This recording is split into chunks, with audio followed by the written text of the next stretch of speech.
Cinta Pertama Sang CEO. Bab 262. Oh. Aisyah hanya mengangguk pelan dan segera beranjak.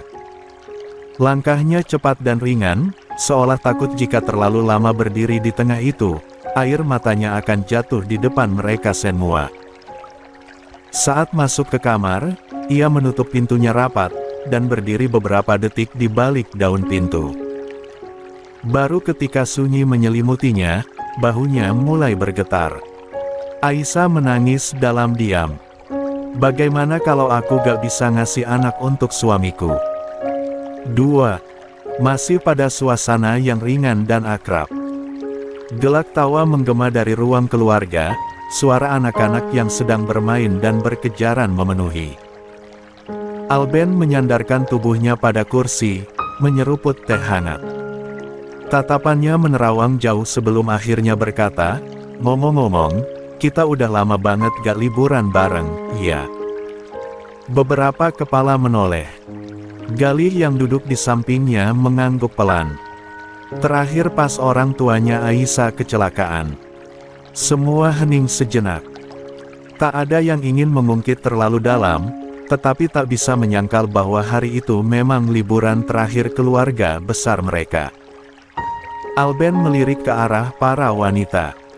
Di antara mereka, tidak terlihat Aisyah. Entah kemana. Kayaknya kita semua terlalu sibuk dengan urusan masing-masing, ucap Galih. Jangankan liburan, bisa kumpul aja udah untung. Bara tertawa kecil. Ayo, kita mulai wacana lagi. Liburan kemana gitu? Yang dekat-dekat aja dulu. Wacana. Yo menimpali. Wacana kita biasanya mentok di grup WhatsApp.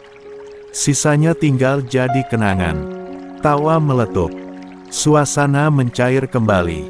Tapi benar, Iho. Aku juga butuh liburan bareng kalian, kata Darren yang duduk santai dengan kaki selonjor. Masalahnya anak-anak udah kayak artis, sibuk semua. Iya, Yasmin sudah gak bisa disentuh. Kuliah, magang, organisasi. Ketemu dia aja harus bikin janji kayak ke CEO, ujar Yo dengan nada setengah bercanda. Dan Naira persiapan ujian akhir semester. Boro-boro liburan, makan siang bersama pun susah. Sama, Imbu Darren. Zain juga sibuk sama tugas akhir. Kalau kita ajak liburan sekarang, pasti jawabnya gak bisa, Detlin. Alben berdecak, menyandarkan kepala ke kursi. Bim-bim juga sama saja. Sekarang lagi skripsi. Kepala udah kayak panci presto. Adrian dan Amar sama saja. Aku bahkan lupa kapan terakhir makan malam dengan mereka, decak Galih, teringat akan kedua putranya yang beranjak remaja. Semua tertawa mendengar kesibukan anak-anak masing-masing. Saat mereka kecil, mereka yang ngeluh karena kita jarang di rumah dan lebih banyak bekerja. Giliran kita agak santai, gantian mereka yang sibuk, timpal bara. Galih menyilangkan kaki dan memandang ke arah anak-anak yang sedang bermain. Tapi, kalau gak curi-curi waktu, gak bakal bisa liburan bareng. Aku sih gas aja. Darren mengangkat tangan. Asal jangan mendadak. Kasih waktu 3 atau 4 minggu buat atur cuti. Deal, jawab Alben cepat. Aku coba lempar opsi tempat di grup. Kalau bisa satu villa besar, semua kumpul. Yang ada kolam renang, biar anak-anak senang, tambah Yo. Dan jauh dari sinyal biar kita gak sibuk main HP, Boy menyela di tengah pembicaraan para orang tua. Kalau gak ada sinyal, anak-anak bisa ngamuk semua, sambung Alben. Tawa lepas kembali memebuhi udara. 3. Kalau gitu kita sepakat ya. Liburannya 3 atau 4 minggu dari sekarang. Atur waktu cuti dari sekarang makanya, ucap Darren. Kalau aku siap kapan saja, balas Alben. Kan Anda bosnya, Pak. Bebas mau waktunya. Rencana liburan itu langsung disambut antusias oleh para wanita. Semua tampak penuh semangat. Melati langsung menghubungi Wulan untuk memberitahu rencana itu, mengingat sekarang wanita itu sedang berada di luar negeri untuk menemani suaminya. Sementara Brian melirik ke arah para wanita, mencari keberadaan Aisyah. Tetapi, ia tak mendapati istrinya di sana. "Ma, Aisyah mana?" tanyanya kepada Kalika. "Loh, bukannya tadi duduk sama Alea dan Bian? Katanya sih mau ke kamar sebentar. Tapi, malah gak balik-balik," ucap Vio cepat. Brian mengangguk dan tersenyum. Seolah paham situasi, ia segera menyusul ke kamar. Saat membuka pintu, Aisyah sedang duduk di atas sajadah dengan tubuh terbalut mukena. Brian mengulas senyum penuh bangga. Baru saja akan meninggalkan kamar untuk menunggu Aisyah di depan, tetapi terdengar suara isak tangis dari sana. Brian membuka pintu pelan dan menutup rapat. Mendekat kepada Aisyah yang duduk dalam posisi membelakangi dirinya. "Sayang." Suara pelan dan tenang itu membuat Aisyah buru-buru menyeka air mata. Berusaha agar suaminya tidak menyadari. "Iya, Mas." Ia berusaha tersenyum.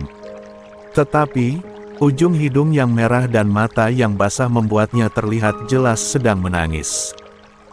"Kamu kenapa?"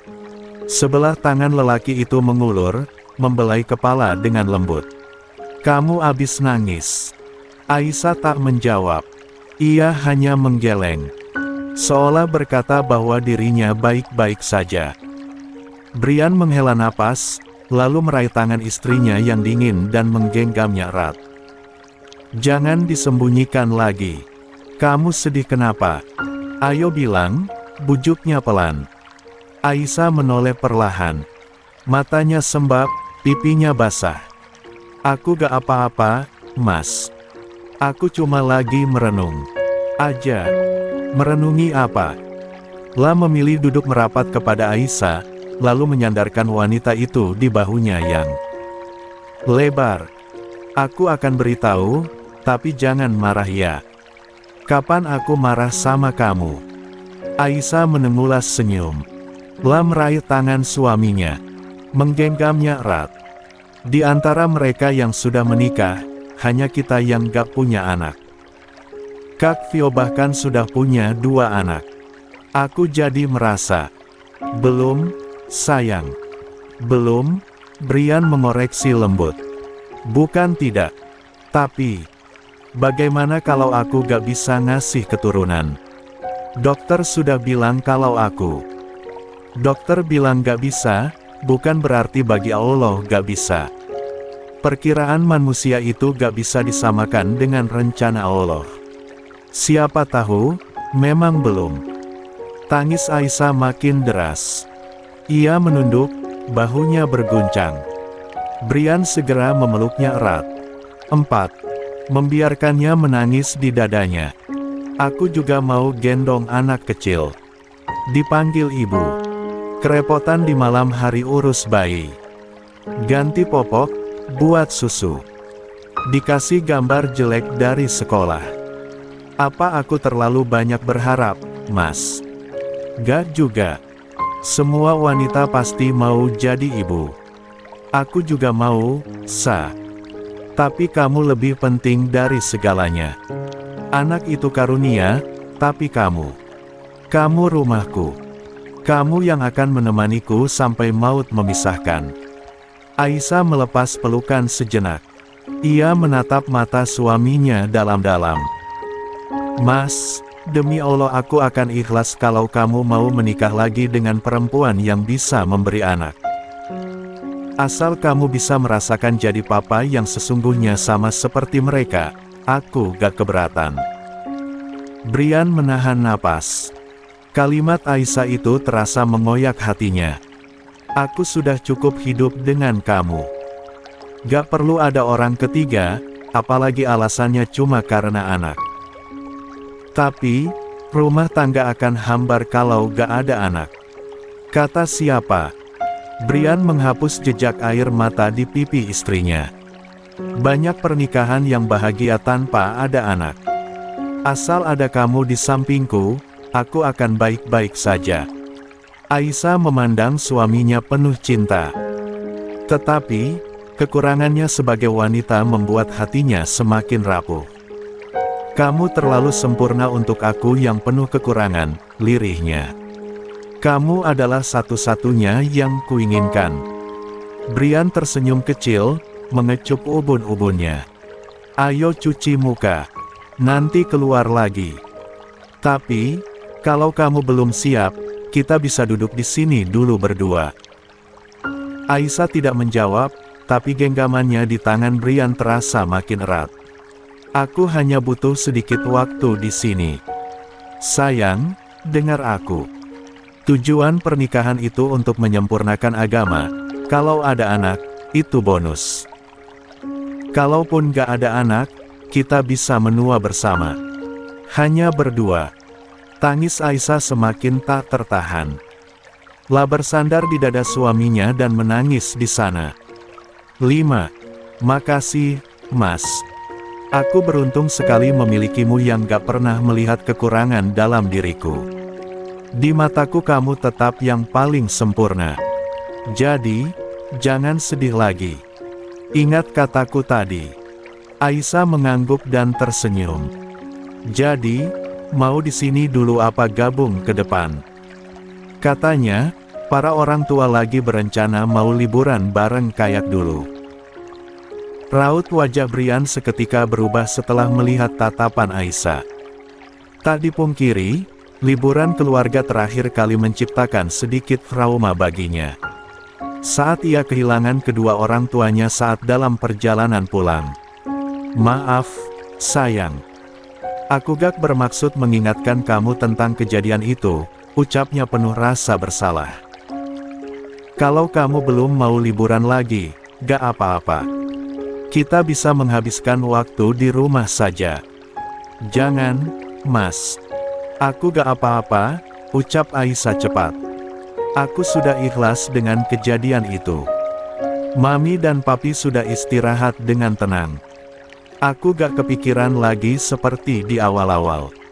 Lagian, aku sudah punya kamu. Aku juga sudah punya pengganti orang tuaku. Mama dan Papa. Alhamdulillah. Brian mengusap punfak kepala istrinya. Kamu gak akan pernah sendiri. Kamu punya aku, Mama dan Papa. Makasih, Mas. Ia membelai wajah suaminya dan mengecup singkat. Kamu duluan ke depan, ya. Aku mau cuci muka dulu. Aku tunggu. Setelah Brian keluar, Aisyah segera membenahi mukena dan membersihkan wajah. Memoles sedikit dengan make up untuk menyamarkan jejak air mata. Kini ia merasa jauh lebih baik. Lah berdiri di ambang pintu ruang keluarga. Senyumnya mulai terlihat, meski tipis. Matanya menyapu seluruh ruangan. Meja-meja penuh camilan, cangkir teh hangat, dan obrolan mengalir seperti udara sore yang lembut.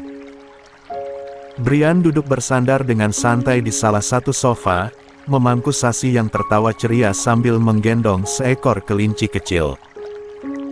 Jangan dicekik, bisa mati kelincinya, nak, ucap Brian tertawa gemas dengan tingkah Sasi. Aisyah terdiam sejenak. Ada sesuatu yang mengganjal di hatinya. Rasa yang tak bisa diungkapkan dengan kata. Brian mencintainya. Itu tidak perlu diragukan lagi. Bahkan mungkin, lebih dari apapun. Ia bahkan membuat Aisyah tidak pernah kekurangan apapun, tidak pernah menyalahkan, dan tidak pernah bertanya tentang hal-hal menyakitkan. Ya Allah, bagaimana kalau aku hanya jadi penghambat kebahagiaannya? Suamiku juga berhak memiliki keturunan, seorang ahli waris sama seperti saudaranya yang lain. Tapi, kalau hanya denganku, mana bisa semua diwujudkan? Bagaimanapun juga Aisyah tahu bahwa suaminya begitu menyukai anak-anak. Ia melihat sendiri betapa wajah Brian melembut setiap kali ada anak kecil di sekelilingnya. Cara dia tertawa bersama Bisma, atau menjawab pertanyaan polos dari Rangga. "Sa, duduk sini." Panggilan Bian membuyarkan lamunannya. Ia menoleh dan tersenyum. "Aku ketinggalan nih. Lagi ngomongin apa?" tanya Aisyah yang langsung duduk di sebelah Bian. "6. Biasa. Gibahin suami," balas alias sambil tertawa. "Kelakuan ajaib suami pas lagi sakit," sahut Vio. "Aku kalau demam masih bisa ngurus 2 anak. Mas Raffi pilek dikit aja udah titip pesan-pesan terakhir.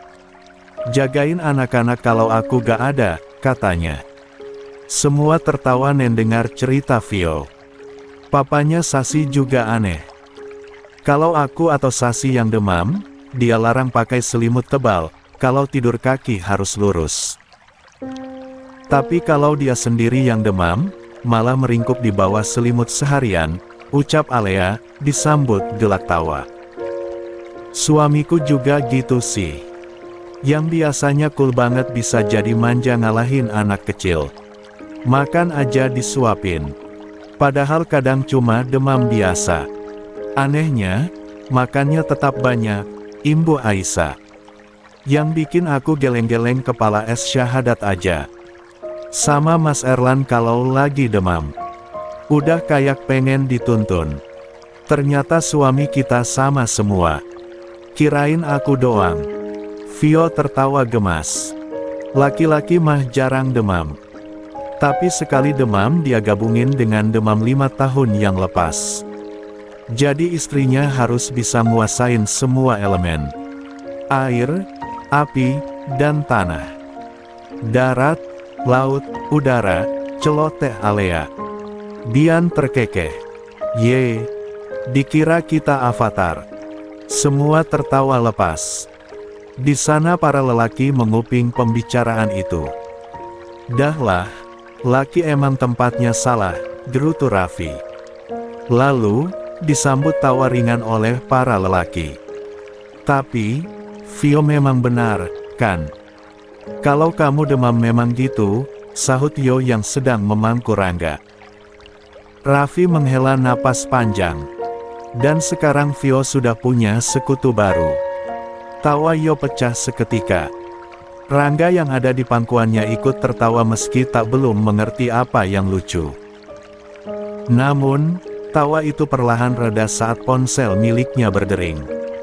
Tangan Yo mengulur, meraih benda pipih yang ia letakkan di meja. Ada nomor asing.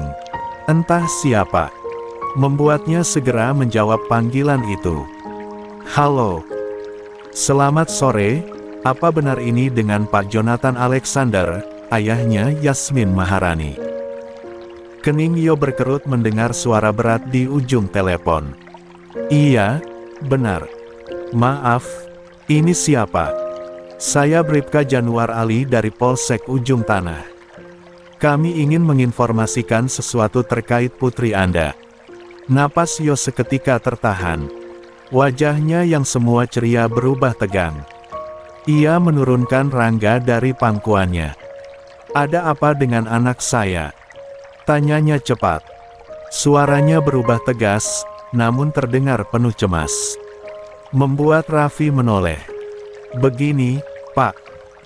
Siang tadi, putri Bapak, Yasmin Maharani menraktir salah satu temannya untuk makan siang di sebuah restoran dekat kampus. Teman yang bersangkutan kemudian mengalami mual, sesak napas dan kejang-kejang. Diduga keracunan makanan. Dan dinyatakan meninggal dalam perjalanan menuju rumah sakit." Astagfirullah. Yo merasakan lututnya lemas saat itu juga. Semua orang langsung menoleh padanya dengan tatapan penuh tanya. "Lalu, bagaimana keadaan anak saya?" "Adik Yasmin baik-baik saja. Mungkin hanya sedikit shock." "Tunggu, bagaimana saya bisa percaya informasi ini?" 7. "Baik. Mungkin Bapak bisa bicara langsung dengan putrinya. Suara lelaki tadi pun berganti dengan keheningan. Hanya terdengar suaranya memanggil dengan tenang. Dan Yo bisa mengenali kalau itu memang suara Yasmin. "Ayah." Suara Yasmin terdengar tenang. Sama sekali tidak panik. "Nak, tenang. Ayah akan ke sana. Jangan takut." "Iya, Ayah." Kemudian suara lelaki tadi terdengar lagi. "Bisa dijelaskan sedikit kejadiannya, Pak?" "Menurut keterangan yang kami kumpulkan, korban sedang berulang tahun. Selepas jam kuliah, Yasmin berniat menraktir makan di sebuah restoran yang katanya sedang hits. Yasmin tiba lebih dulu di restoran dan memesan makanan dan minuman untuk korban. Mereka makan menu yang sama, tapi hanya temannya yang keracunan. Sekarang Yasmin masih dimintai keterangan. "Baik, saya akan segera ke sana. Terima kasih informasinya." "Sama-sama, Pak." Panggilan berakhir. Yo mengusap wajahnya yang tegang. "Ada apa, Yo?" tanya Alben dan Gali bersamaan. "Ada apa dengan Yasmin?" imbuh Iren. Suaranya sedikit mendesak jawaban. Yo terlihat sedikit frustrasi. "Yasmin. Dia terlibat dalam sebuah insiden. Temannya keracunan dan meninggal setelah ditraktir olehnya. Masalahnya, mereka makan menu yang sama dan hanya temannya yang keracunan. Sepertinya, dia dituduh meracuni temannya." "Ya Allah." 8. Aku tidak tahu pasti, tapi sepertinya Yasmin dicurigai ingin mencelakai temannya. Semua orang terkejut. Ruangan yang semula hangat itu mendadak dipenuhi ketegangan. "Siapa yang berani nuduh adikku? Kita semua tahu seperti apa Yasmin. Membunuh semut saja dia gak tega, apalagi temannya sendiri." Raffi langsung bereaksi keras. "Tenang, Nak. Semua hanya dugaan. Lebih baik kita ke sana sekarang." "Aku ikut." Semua yang ada di ruangan itu berdiri serentak. Kompak. Yo menatap mereka. "Mungkin, ada baiknya jangan terlalu banyak. Sebagian menunggu saja di rumah. Kita belum tahu seperti apa situasi di sana. Keluarga korban bisa saja datang dan mengamuk. Kita hanya perlu mengamankan Yasmin." Yo mencoba untuk tetap tenang dan fokus. Meski saat ini hatinya penuh dengan kekhawatiran. "Baiklah. Aku akan ikut denganmu ke kantor polisi," ucap Alben cepat. "Aku juga," imbuh Gali. Akhirnya, Yo dan Iren, ditemani Alben, Gali dan Bara bergegas menuju kantor polisi. Sementara Raffi segera menyusul. Sepanjang perjalanan, Iren tampak tidak tenang. Ia menangis dan terlihat gelisah. Berulang-ulang beristighfar. "Ya Allah, bagaimana Yasmin bisa terlibat masalah seperti ini?" "Tenang, Ren. Insya Allah gak akan terjadi apapun. Yasmin pasti hanya dimintai keterangan. Aku yakin dia gak bersalah." "Aku juga begitu." Tapi, ia menarik napas dalam-dalam. Mengusap air mata yang membanjiri pipinya. Setibanya di kantor polisi, mereka langsung menuju ruang interogasi. Dari balik jendela kaca, mereka melihat Yasmin duduk seorang diri dengan membelakangi mereka. Dikeliling oleh 2 penyidik. Namun, gadis itu terlihat cukup tenang. Duduk dengan tegak, tanpa tangis dan tanpa ketakutan. Ia terlihat lugas menjawab setiap pertanyaan yang diarahkan padanya. Bahkan tidak gugup. Padahal, 2 penyidik yang ada di dalam sana tampak sedikit menekannya. Yo dan Iren mendekat ke arah pintu yang terbuka setengah. Dari sana, mereka bisa mendengar suara tenang Yasmin saat menjawab pertanyaan. "Bu, tenang. Insya Allah Yasmin gak apa-apa," ucap Raffi mencoba menenangkan ibunya yang sedari tadi gelisah. Iren hanya mengangguk pelan. Matanya tertuju pada anak gadisnya. Maaf, Pak. Sudah berulang-ulang saya jelaskan. Saya hanya mau neraktir teman lama yang ulang tahun. Gak ada motif lain. Bapak sudah 5 kali menanyakan hal yang sama dengan bahasa dan cara yang berbeda. Apa tujuannya untuk membuat saya bingung dan tertekan? Sampai matahari terbit dari barat pun, jawaban saya akan tetap sama. Suara Yasmin terdengar dari sana. Yo bernapas lega. Sementara Iren mengusap dada. Beruntung, Yasmin mewarisi karakter Yo yang dingin dan tegas. Tidak mudah ditindas dan berani. 9. Tapi menurut informasi yang kami kumpulkan, restoran yang kamu pilih itu adalah milik ayahmu.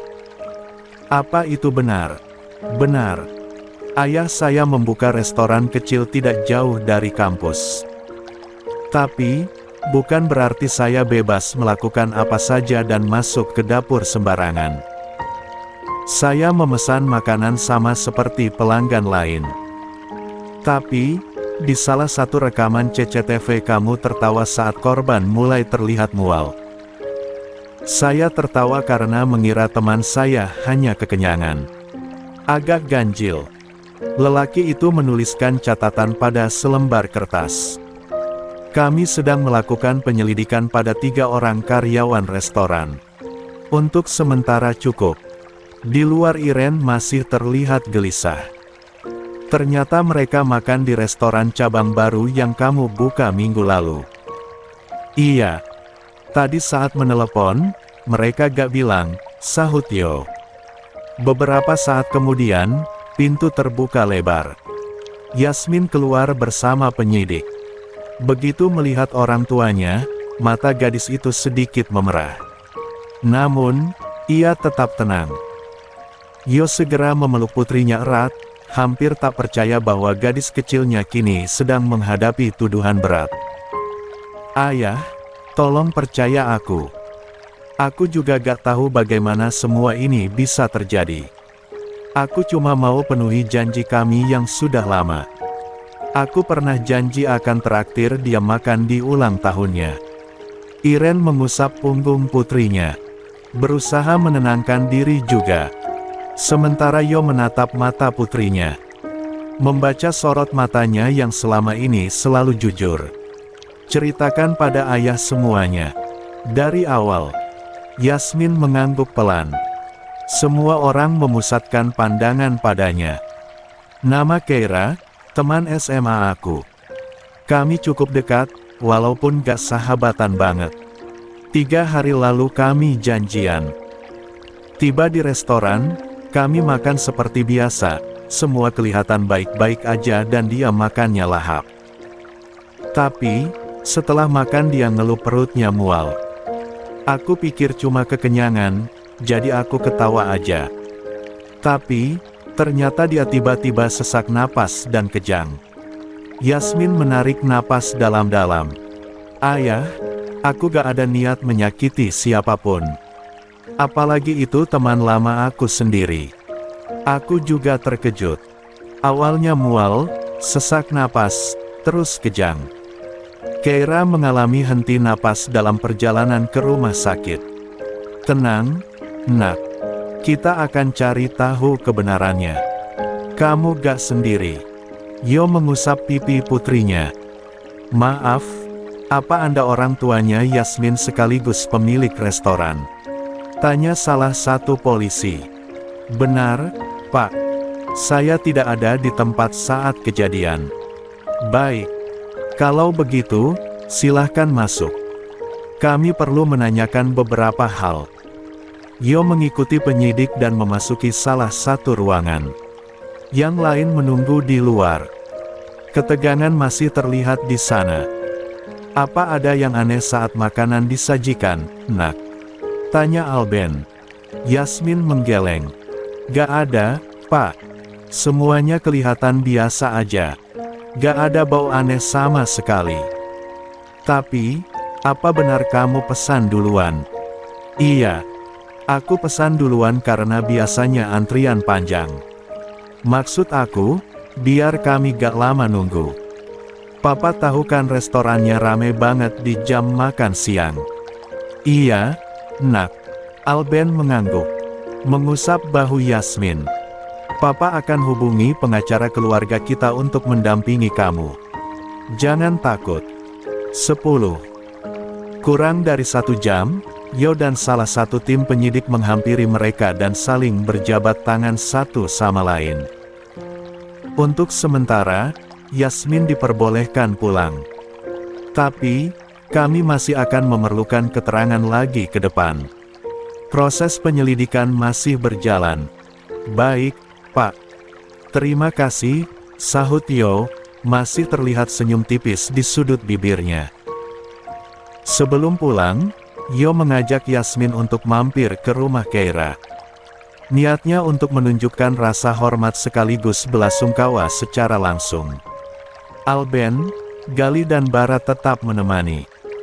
Setibanya di sana, mereka disambut isak tangis dari dalam. Orang tua Keira sedang duduk mengenakan pakaian serba hitam. Wajahnya pucat dan matanya sembab.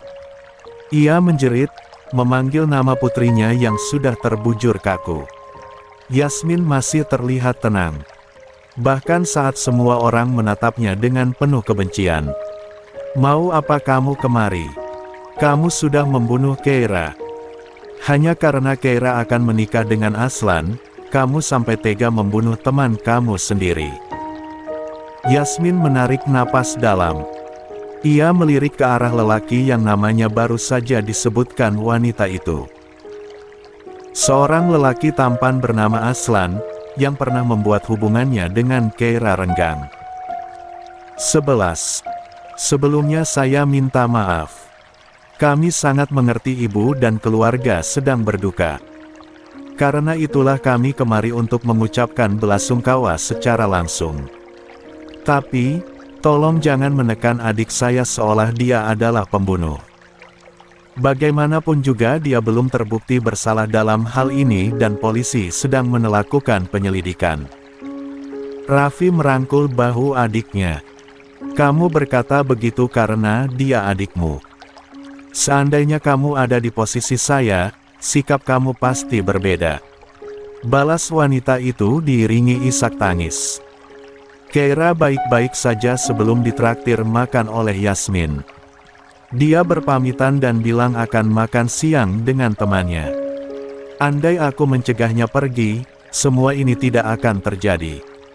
Sebagai ayahnya, saya minta maaf. Saya akan bertanggung jawab untuk semuanya. Ibunya Keira menoleh tajam. Ia menjerit pilu. Bertanggung jawab dengan cara apa? Semua akan percuma karena Keira sudah pergi. Yasmin tidak tahan lagi.